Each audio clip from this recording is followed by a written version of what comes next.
자, 안녕하십니까 여러분. 네, 안녕하세요. 드디어 대통령 선거가 끝났어요. 네.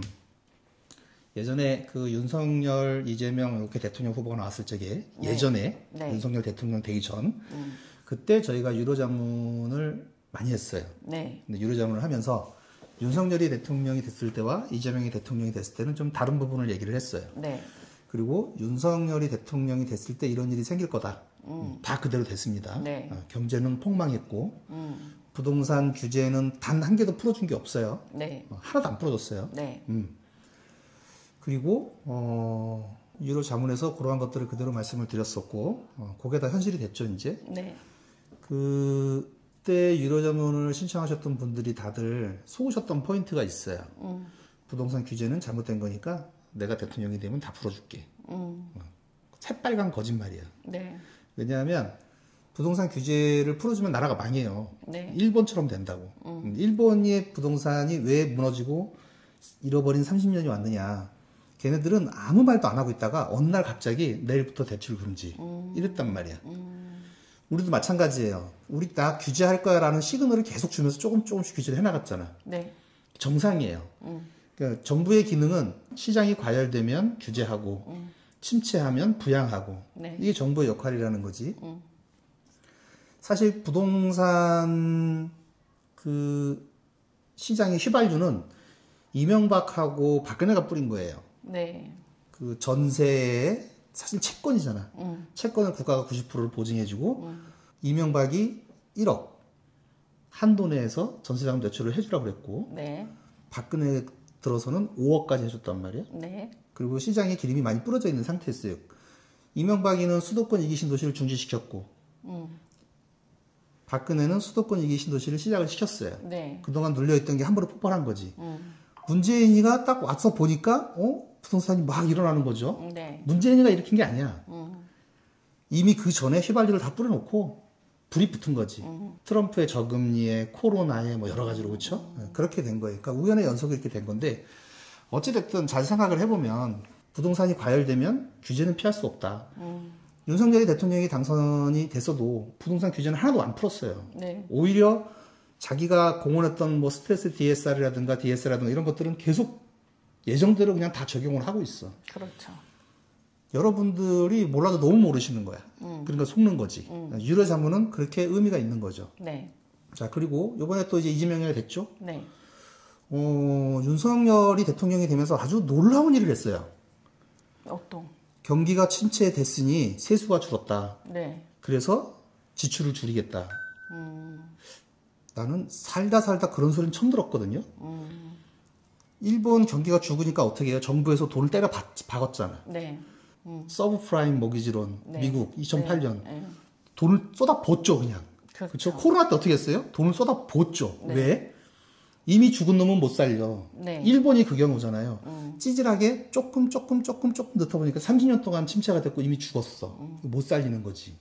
미국에서 그걸 이렇게 보고 있다가 그렇구나. 서브프라임 모기지론이 났을 적에 일본처럼 찌질하게 붙지 말고 한 번에 그냥 갖다 들이붓잖아. 그죠? 그랬는데도 그거 탈출하는데 몇 년이 걸렸어요. 그쵸. 그렇게 쏟아붓고도. 네. 그런데 경기가 안 좋아지니까 정부 지출을 줄인다고? 망하란 얘기야? 아예 죽어버리라는 얘기야? 그렇죠. 그렇죠? 집값이 문제가 아니에요. 경제가 문제지. 그치. 경제가 죽으니까 이동이 멈추잖아. 네. 돌고 순환이 돼야 돼. 이동이 멈추니까 전세, 월세, 매매가 다 멈추잖아요. 네. 다 멈췄어요. 경기가 좋으면 사람들이 이동을 해요. 네. 직장을 바꾸고 직장이 새로 생기니까 또 그걸로 따라가고 그렇죠? 그렇게 하면서 전세, 월세, 매매도 순환이 되는 거거든. 지금 같은 상황에서는 경기도 어려운데 윤석열이는 지출을 줄여버려서. 네. 그러니까 어떻게 돼요? 이미 죽어가는 애한테 찬물을 끼얹은 거지 그냥. 죽어버리라고. 네. 결국은 경기가 너무 안 좋아졌어요 지금. 너무 안 좋아요. 이게 좀 상처가 긁힌 거면 우리가 흉이 안 남잖아. 네. 근데 지금은 깊게 패였어요. 흉이 남을 정도로 깊게 패인 상태야 지금 경제가. 그쵸. 그래서 여러분들이 지금 부동산 가격을 지금 이재명이 됐다고 그래서 뭐 벌써 들썩들썩하고 막 올리고 그러는데 아무리 이 부동산 시장이 옛날 같지 않게 주식처럼 선반영을 한다 그래도 네. 그거는 아니다. 가장 중요한 거는 거래량. 네. 여러분들 거래량을 조금 눈여겨보실 필요가 있다. 그래서 그쵸. 전세 실거래가가 찍히잖아요. 네. 그거 추이를 보세요. 그러고 난 다음에 전세가 조금 많이 찍히면 매매도 좀 올라가서 찍히기 시작해요. 그렇죠.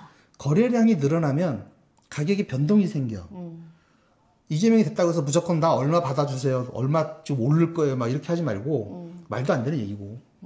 지금은 부동산 가격이 문제가 아니라 경제가 문제잖아요. 네. 전세 실거래가가 많이 찍히기 시작하면 사람들이 이동을 하기 시작한다는 얘기거든요. 그렇죠. 이동을 많이 한다는 얘기는 경기가 그래도 조금 움직인다는 얘기예요. 어느 정도는 경기가 움직인다는 얘기가 되는 거예요. 그러니까 같이. 아이고 사람도 지랄이고 마이크도 지랄이고 아주. 이게 고정이 안 돼. 경제 얘기하니까 카메라도 열받았나 봐. 확 자빠져 버렸어. 얘도 피곤해. 네. 지금.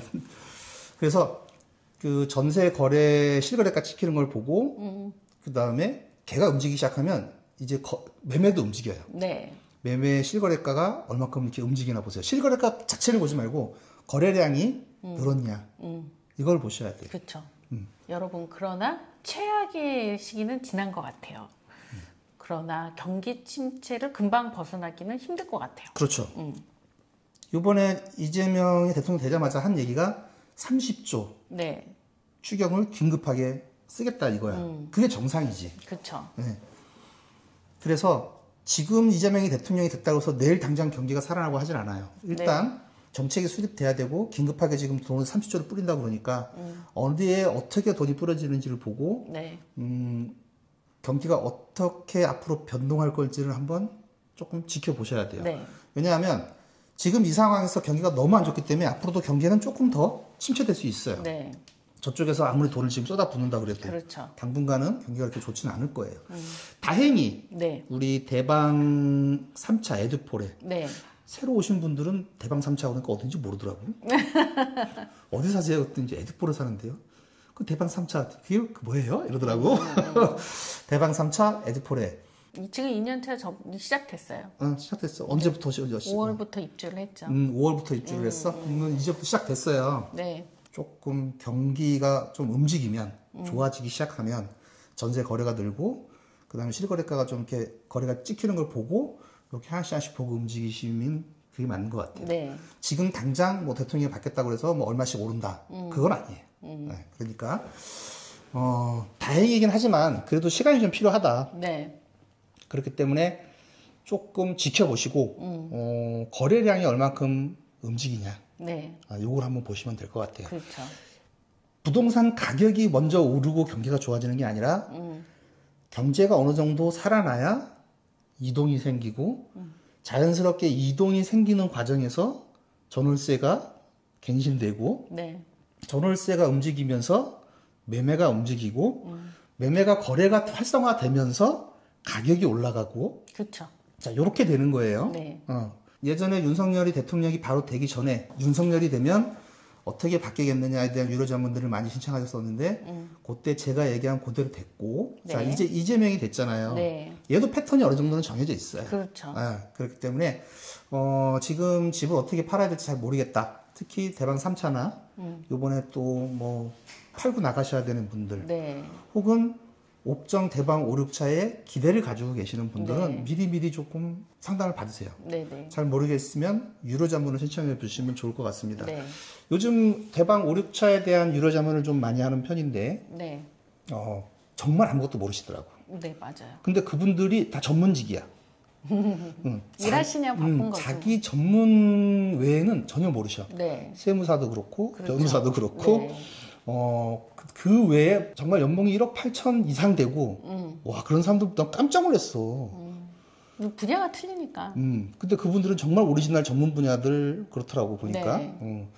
그래서 그런 분들이 오히려 더 잘 모르시더라고. 자기 거 외에는 잘 몰라요. 그렇죠. 그래서 내가 지금 뭐 집을 갈아타게 할 계획이 있다거나 대방 3차처럼 이제 2년이 도래해서 내가 여기는 팔고 다른 데로 또 이동을 해야 되거나 네. 혹은 뭐 투자로 사는데 이제 언제쯤 또 엑싯을 해야 되는지 팔고 나가야 되는지 그다음에 갈아타기를 한다 그러면 어디로 갈아타기를 해야 되는 건지 여기에 대한 자문이 굉장히 많았는데 요거 유료자문 신청하시고요. 대방 3차 분들은 내려오셔서 우리 실장님한테 한번 물어보세요.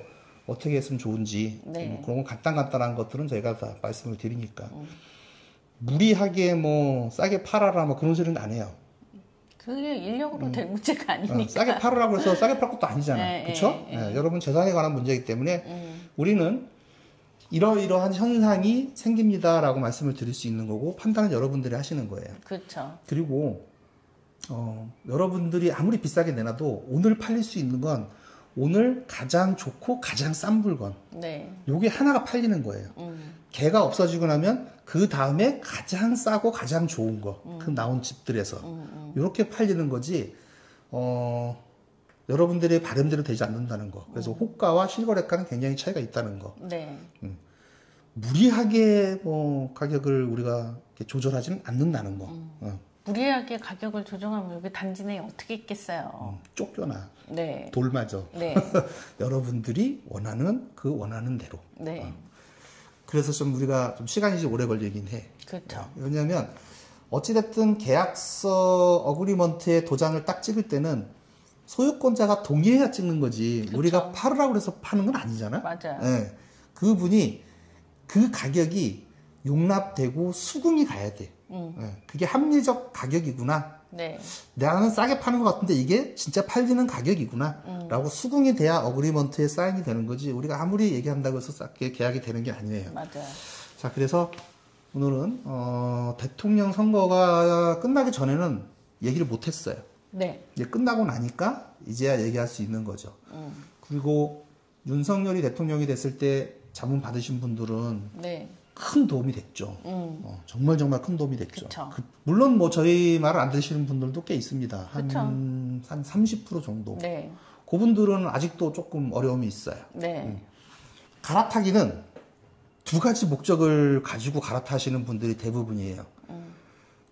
더 입지가 상위, 더 상위 입지에서 더 가격이 오를 곳으로. 네. 자, 요게 이제 갈아타는 목적이고 실거주 하시는 분들은 그냥 네 맘대로 하시면 돼요. 네. 그냥 아무 때나 그냥 네가 원하는 때에 원하는 아파트로 가시면 돼요. 그런데 내가 조금 더 상향 이동하고 네. 조금 더 투자를 목적으로 했을 적에 이때 갈아타기가 의미가 있는 거고 이때 자문이 의미가 있는 거지. 네.